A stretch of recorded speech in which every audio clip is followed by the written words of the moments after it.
Bueno, acá estamos. Ahora vamos a hacer un video específicamente de neurosis obsesiva. ¿Se acuerda que les decía que la nosografía psicoanalítica hablaba de estructuras y una de esas estructuras, la neurosis, y lo que marcaba cada estructura, lo específico de cada estructura, era el mecanismo de defensa o la modalidad de defensa que utilizaba. En el caso de la psicosis dijimos que era la forclusión, en el caso de la perversión, la renegación, y en el caso de las neurosis, el mecanismo utilizado era la represión. Entonces, más allá que dentro de la estructura neurótica esté la histeria, la neurosis obsesiva y las fobias, el mecanismo principal es la represión. Y eso es lo que permite el diagnóstico estructural. Bueno, en el caso específico de neurosis obsesiva,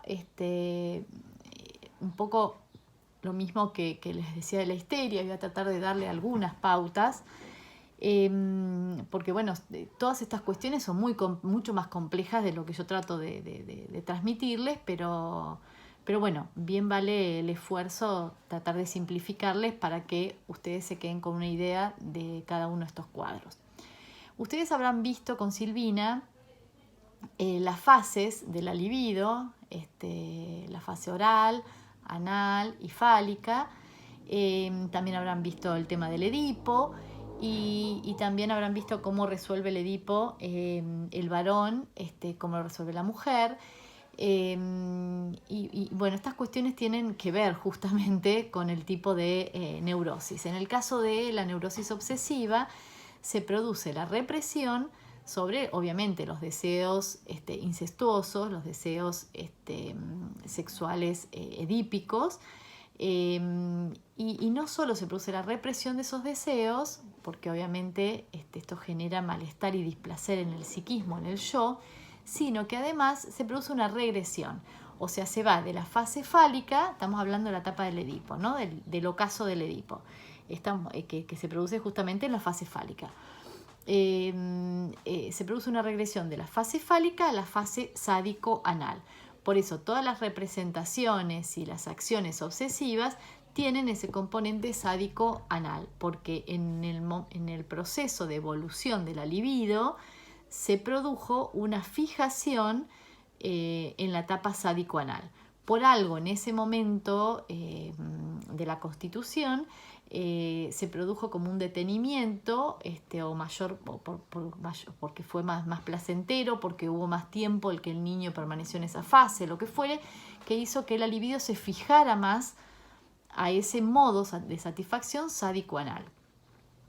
Eso hace que luego, en la adultez, su neurosis sea una neurosis obsesiva, porque además de la represión hubo una regresión a ese momento de momentos evolutivos. No son evolutivos en realidad, son constitutivos, porque no es que pasa de una etapa a la otra. Hay momentos de ida y vuelta y hay cosas de una etapa que todavía conservan del anterior. Bueno, pero ustedes eso ya lo habrán visto con Silvina, no quiero detenerme demasiado en eso. Sí decirles que en la neurosis, entonces el mecanismo de formación de síntomas tiene que ver con la represión, y además el conflicto neurótico es entre el yo y el ello. El ello, ¿por qué? Porque son estos deseos o estos impulsos incestuosos, infantiles, que fueron reprimidos en la salida del Edipo, que ustedes saben que todo lo que va al inconsciente después intenta salir. Quiere decir que no es una defensa exitosa. Siempre la represión es una defensa que fracasa. Entonces, eso que se reprimió va a intentar salir. Nosotros veíamos que puede salir de diferentes formas. Una de ellas es el síntoma, ¿no? O sea que el síntoma es lo que convive en la conciencia y que obtiene una satisfacción pulsional que tiene que ver con estos deseos del ello, pero que está lo suficientemente disfrazada y disimulada como para que acceda a la conciencia, esté el yo al tanto de esto y no lo reprima, porque si no lo volvería a reprimir. Bueno, los síntomas típicos de la obsesión, que esto es lo que a ustedes por ahí les puede interesar, están las obsesiones, las compulsiones, las acciones obsesivas y los ceremoniales. Perdón, quiero decirles algo antes. Yo les decía recién que el conflicto en las neurosis es entre el yo y las mociones pulsionales que quieren buscar satisfacción, que vienen del ello, entre el yo y el ello. O sea que el mecanismo de la represión va a actuar sobre el ello y va a reprimir esas mociones pulsionales que quedan desalojadas de la conciencia, obviamente, pero que después van a intentar reaparecer, y en este retorno de lo reprimido es cuando se conforma esas formaciones sustitutivas que son los síntomas, ¿no? Tal como los entendemos desde el psicoanálisis, ¿no? Fíjense todo lo que tiene que pasar para que se constituya un síntoma psicológico, digamos, ¿no? A diferencia, insisto, lo que decíamos de los DSM, que buscaban una causa orgánica situada en el sistema nervioso central, más en el cerebro, o en los ganglios, o en los neurotransmisores, desde el psicoanálisis se da cuenta de cómo hay todo un proceso de formación de síntomas que no tiene nada que ver con ninguna participación orgánica. Si bien habíamos visto en los videos anteriores de la histeria que se sirve del cuerpo, y llegando a veces a tener unos padecimientos corporales muy tremendos, de mucho dolor físico, pero que en realidad no responde a ningún problema físico. Puede haber una problemática de base, como habíamos visto en Isabel DR, que tenía un reuma, una situación así, pero eso no era la causa de que ella no pudiera caminar, de que quedara paralítica.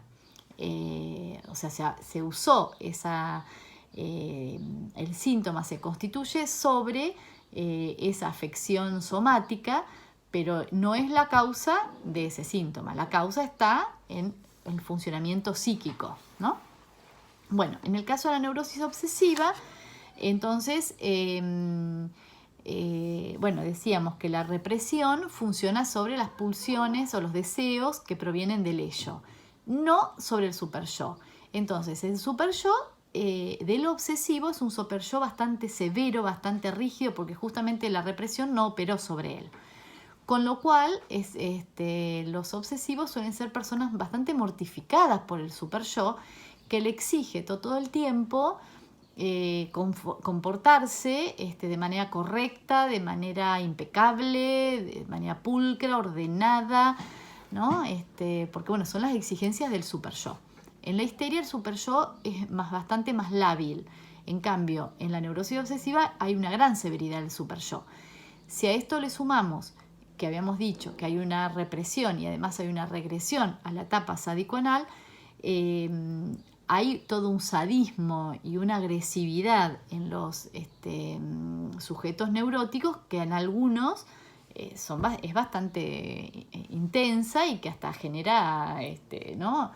Yo tenía un paciente que era súper amoroso, súper correcto, súper cumplidor, súper que pagaba perfectamente, asistía, nunca se olvidaba de venir, qué sé yo, si algún día llegaba 10 minutos tarde, era de esos pacientes que me avisaba, llego 10 minutos tarde, capaz que llegaba 3 minutos tarde, pero bueno, toda una cosa, una corrección, y de repente por ahí estaba hablando de una situación muy así, tranquilo y esto y lo otro, y le aparecía una expresión de un nivel de violencia y de agresividad que daba miedo, ¿no? Qué sé yo, me acuerdo una vez que, bueno, contaba, no sabes lo que me pasó recién en la calle, ay, un hombre, no sé qué, una situación de tránsito, pero lo que le salió, ay, la verdad que lo hubiera agarrado, le hubiera cortado esa cabeza y esas piernas y eso, una cosa de mucha violencia, ¿no? Verbal. pero con un tono y con una manera que realmente daba miedo. Bueno, decíamos que los síntomas típicos, como son las obsesiones, las compulsiones, las acciones obsesivas y los ceremoniales. Las obsesiones son pensamientos o impulsos o imágenes que son recurrentes, ¿no? Siempre el mismo pensamiento, siempre la misma imagen, que persisten, que no se corresponden con lo que está sucediendo en ese momento al paciente y que son siempre las mismas, suceda lo que suceda en su entorno. Y eso genera mucha ansiedad en el paciente porque son pensamientos, imágenes que se le aparecen, ¿no? Y en general el paciente reconoce que esos pensamientos o esas imágenes le son propias, son producidas por su propia mente. ¿Se acuerdan cuando veíamos los otros cuadros? Sobre todo, creo que era en la demencia, ellos consideraban que había o sea, que el cuerpo estaba tomado por una entidad extraña, ¿no? Y que le pasaban cosas, sentía cosas, veía cosas o escuchaba cosas, pero producto de una entidad externa que se metía en su mente, ¿no? Como que perdían el control corporal. Bueno, acá no, acá reconocen que son producto de su propia cabeza, pero que no pueden evitar que se les aparezcan, son estos pensamientos recurrentes, como puede ser, y voy a salir mal en el examen. Y si yo cada vez que rindo un examen pienso, voy a salir mal en el examen, pero si estudio así, yo sé que estudié, sé que me preparé, sé que sé un montón, pero voy a salir mal. El otro día escuchaba a una paciente que decía que había hecho como 10 años en la facultad, que solo había aprobado 3 años y que en la mayoría, obviamente, de los exámenes no se presentaba. Y cuando le pregunto por qué no se presentaba, le digo, ¿no estudiabas? Sí, yo estudiaba un montón, qué sé yo, pero no me presentaba porque pensaba, me va a ir mal. Pero ¿y si habías estudiado? Sí, yo ya sé que había estudiado, sé que es una cosa que se me ponía a mí en la cabeza, pero bueno, esa es una idea obsesiva, ¿no? Que el paciente sabe que no es real, que no, pero se le impone y le complica la vida. Las compulsiones. En general son comportamientos privados. Esta es la parte de que a veces el resto de la gente, del entorno del obsesivo desconoce, porque son cuestiones, son comportamientos o actos verbales privados, ¿no? Que el paciente los padece, los ejecuta, pero en el marco de su intimidad. Por ejemplo, algunos son más leves, otros ya cuando son demasiado invasivos, sí, ¿no?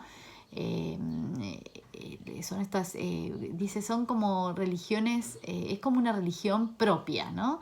Entonces tiene determinados rituales, determinados ceremoniales, determinadas cosas que tiene que hacer. Por ejemplo, antes de salir de la casa, le digo lo más vulgar, pero hay un montón. Cada sujeto lo expresa distinto. Por ejemplo, antes de salir de la casa tiene que ponerse el zapato, empezar por primero ponerse el derecho, después el izquierdo, pasar por el baño, lavarse las manos, qué sé yo, saltar el marco de la puerta, no pisar el marco de la puerta al salir, poner el pie derecho en la calle, pongámosle, estoy contándole de un paciente. Pero bueno, cada uno, como justamente son religiones como privadas, cada uno tiene su propio ritual. O antes de tal cosa hay que hacer tal otra. Qué sé yo, antes de un paciente abogado, ante un juicio importante, qué sé yo, tenía que hacer determinadas cosas. Que son acciones que no tienen nada que ver con, por ejemplo, con el juicio, o con el examen de esta chica, o con lo que van a hacer afuera de la casa. Simplemente es un ritual, por eso decimos es como una religión personal, privada del paciente. Es un ritual, un ceremonial que tiene que cumplir siempre igual, y que no está relacionado con lo que le está sucediendo, pero es una acción que no puede dejar de hacer porque eso lo preserva. El paciente considera que si hace eso se protege de algo malo que va a venir. O por ejemplo, otra compulsión pueden ser actos mentales, dice, ¿no? Cuando, por ejemplo, cuentan, van contando las baldosas, ¿no? O van repitiendo una expresión. Que puede aparecer con connotaciones positivas o negativas. También puede aparecer ahí un aspecto, decir, por ejemplo, cada vez que voy a dar un examen o cada vez que tengo que ir a hablar con mi jefe, voy pensando, es un pelotudo, es un pelotudo, es un pelotudo, mi jefe es un pelotudo, mi jefe es un pelotudo, como una forma de ir más seguro frente al jefe, por ejemplo, ¿no? Pero bueno, son cosas que los pacientes sienten y a veces padecen.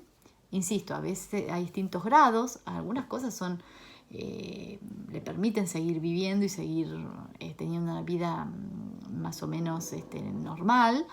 Pero a veces estas acciones obsesivas, estas obsesiones, estas compulsiones empiezan a ser muy invasivas y a veces le complican mucho la vida a una persona y bueno, por eso tienen que consultar.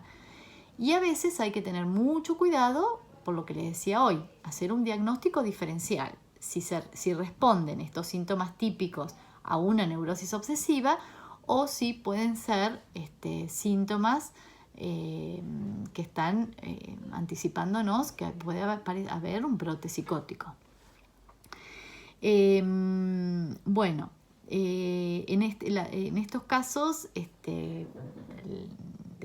de la neurosis obsesiva, los pacientes reconocen que eso que piensan no tiene sentido, que son excesivos, que le complican la vida, que le llevan mucho tiempo, que le trastornan la mente. Una parte del texto decía que el obsesivo es alguien que trabaja aún en los momentos de ocio. Y sí, porque este tipo de síntomas están presentes todo el tiempo y no le dan descanso. En ese sentido, por eso es una estructura que a veces tiene un alto grado de sufrimiento, porque tiene que hacer muchas cosas para mantener,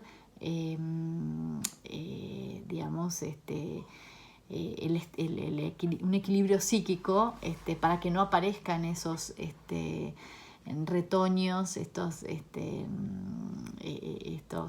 pensamientos o estos deseos inconscientes y bueno, tienen que hacer mucho trabajo.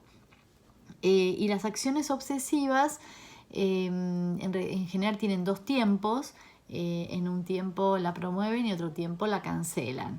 Ahí en el texto dan el ejemplo de un paciente que amaba y odiaba a una mujer. Entonces,